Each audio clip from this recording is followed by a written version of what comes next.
Hello, my name is Lisa Mawson. I'm 57 years old.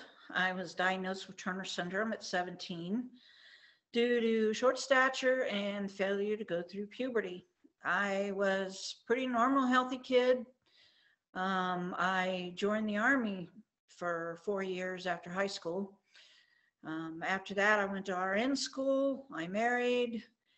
My husband and I underwent IVF, and with one attempt, with 6 embryos, I became pregnant with triplets. At 30 weeks, I showed signs of premature labor and preeclampsia and was hospitalized. And that worsened to HELLP syndrome. I delivered the boys at 32 weeks by C-section.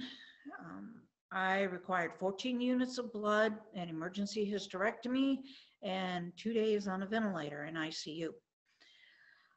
But my boys are 27 now, and they're doing great, and 2 of them are in the Army. About 10 years later, I was placed on Norvasc, 5 milligrams a day for high blood pressure, and continued that for about 7 years. And I started showing signs of tachycardia. My doctor was concerned about that. I'd recently lost about 40 pounds, and my doctor thought I might not need the Norvasc at that point. So I was instructed to monitor my blood pressure without it. And every time I took my blood pressure, it seemed normal, so I had not been taking my Norvasc. But one evening, I had immediate, severe, tearing epigastric pain. I would rate it a 20 out of 10.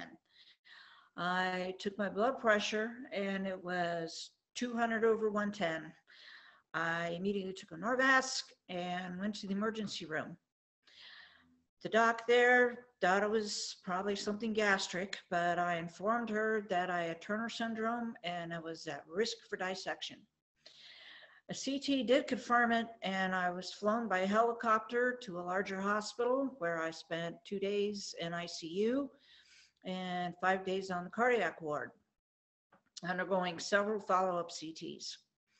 I was sent home on Norvasc 10 milligrams a day, lisinopril 40 milligrams a day, and metoprolol 50 milligrams a day.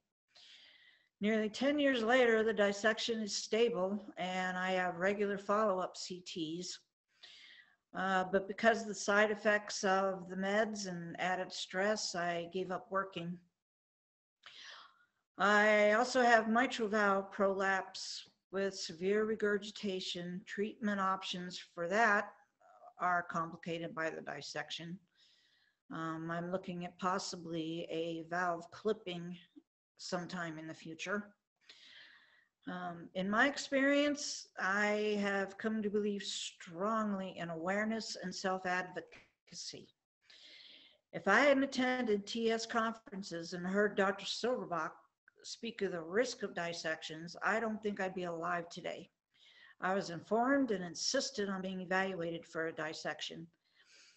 And this could be the difference between life and death. Many doctors don't know enough about TS and the risks of dissections in young women. And the risks of a TS pregnancy need to be taken seriously also. We're at risk of dissections, especially during pregnancy. Who knows if my high blood pressure in pregnancy contributed to my dissection years later. So that is my story. Thanks for listening, and I hope it's been helpful.